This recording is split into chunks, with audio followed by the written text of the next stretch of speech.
ಬೇಕೇ ಬೇಕು, ಬೇಕೇ ಬೇಕು, ಬೇಕೇ ಬೇಕು. ಸೇವಾ ಭದ್ರತೆ ನೀಡಲೇಬೇಕು, ಸೇವಾ ಭದ್ರತೆ ನೀಡಲೇಬೇಕು, ಸೇವಾ ಭದ್ರತೆ ನೀಡಲೇಬೇಕು. ಬೇಕು, ಬೇಕೇ ಬೇಕು. ಅತಿಥಿ ಉಪನ್ಯಾಸಕರಿಗೆ ಸೇವಾ ಭದ್ರತೆ ನೀಡಲೇಬೇಕು, ಅತಿಥಿ ಉಪನ್ಯಾಸಕರಿಗೆ ಸೇವಾ ಭದ್ರತೆ ನೀಡಲೇಬೇಕು. ಸಮಾನ ಕೆಲಸಕ್ಕೆ, ಸಮಾನ ಕೆಲಸಕ್ಕೆ, ಸಮಾನ ಕೆಲಸಕ್ಕೆ. We want ವೇತನ ಹೆಚ್ಚಳ ಆಗಲೇಬೇಕು. ಸೇವಾ ಭದ್ರತೆನೇ ನಮ್ಮ ಮುಖ್ಯ ಉದ್ದೇಶ. ಯಾಕೆಂದರೆ ಈಗ ಆಲ್ರೆಡಿ 15 ವರ್ಷದಿಂದ ಗೌರ್ಮೆಂಟ್ ಯಾವುದೇ ಥರದ ಕಾಲ್ಫಾರ್ಮ್ ಮಾಡಿರೋದಿಲ್ಲ. ಇವತ್ತು ಸಡನ್ನಾಗಿ 941 ಪೋಸ್ಟ್ಗಳನ್ನು ಕಾಲ್ಫಾರ್ಮ್ ಮಾಡೋಕ್ಕೆ ಇವತ್ತು ಸರ್ಕಾರ ನಿಂತಿದೆ. ಇವತ್ತು ನಾವು 1599 ಜನ ಫ್ಯಾಕಲ್ಟಿಗಳು ರೋಡಿಗೆ ಬರುವ ಪರಿಸ್ಥಿತಿಯಲ್ಲಿದ್ದೇವೆ.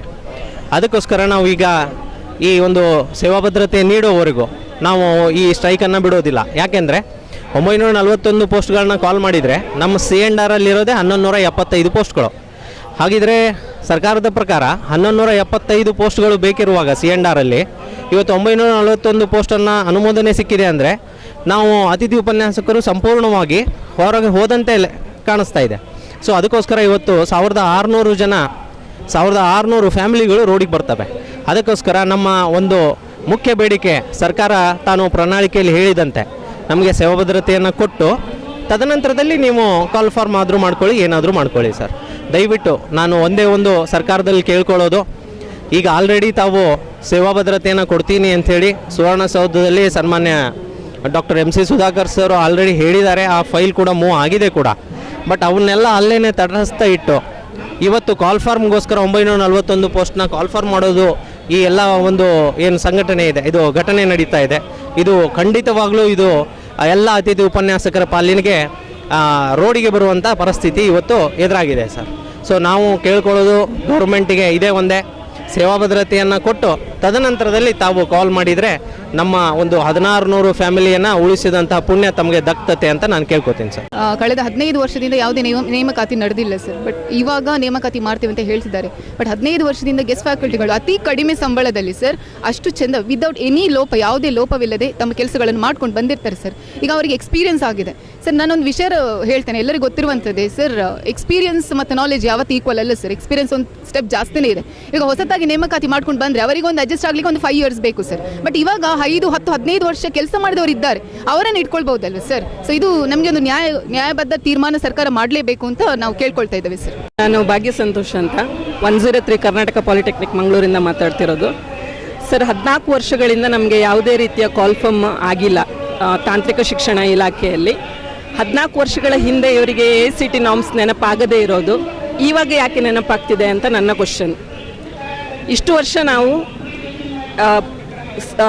ಸರಿಸುಮಾರು 1,500 ಜನ ಅತಿಥಿ ಉಪನ್ಯಾಸಕರಾಗಿ ಕೆಲಸ ಮಾಡ್ತಾ ಇದ್ದೀವಿ. ಈಗ ತಕ್ಷಣಕ್ಕೆ ACT ನಾರ್ಮ್ಸ್ ಪ್ರಕಾರನೇ ನಾವು ಅತಿಥಿ ಉಪನ್ಯಾಸಕರನ್ನು ತಗೋಬೇಕು ಅಂತ ಹೇಳ್ತಿದ್ದಾರೆ. ಹಾಗಾದರೆ ನಾವೆಲ್ಲ ಎಲ್ಲಿಗೆ ಹೋಗ್ಬೇಕು ಸರ್? ಇಷ್ಟು ಜನರಿಗೆ ಹೊಟ್ಟೆಗೆ ಊಟ ಇಲ್ಲದಾಗೆ ಮಾಡ್ತಾ ಇದ್ದಾರೆ.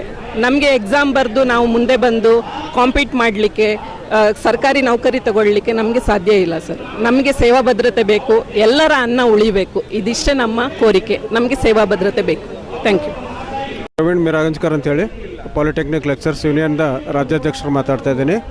ಇವತ್ತು ಅಖಿಲ ಕರ್ನಾಟಕ ಒಂದು ದಿವಸದ ಮುಷ್ಕರವನ್ನು ಕರೆ ಕೊಟ್ಟಿದೆ. ಅದಕ್ಕೆ ಬೆಂಬಲವಾಗಿ ನಾವು ಇವತ್ತು ಬಂದಿದ್ದೀವಿ. ರಾಜ್ಯದಲ್ಲಿ ಸುಮಾರು 1500 ಜನ ಅತಿಥಿ ಉಪನ್ಯಾಸಕರಾಗಿ ಸೇವೆ ಸಲ್ಲಿಸ್ತಾ ಇದ್ದಾರೆ.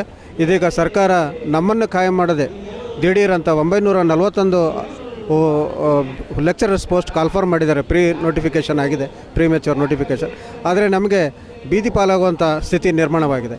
ಹಲವಾರು ವರ್ಷಗಳಿಂದ ಕೇವಲ ನಾವು 1200ರಿಂದ ಇಲ್ಲಿವರೆಗೆ ಕಾರ್ಯನಿರ್ವಹಿಸಿದ್ದೇವೆ.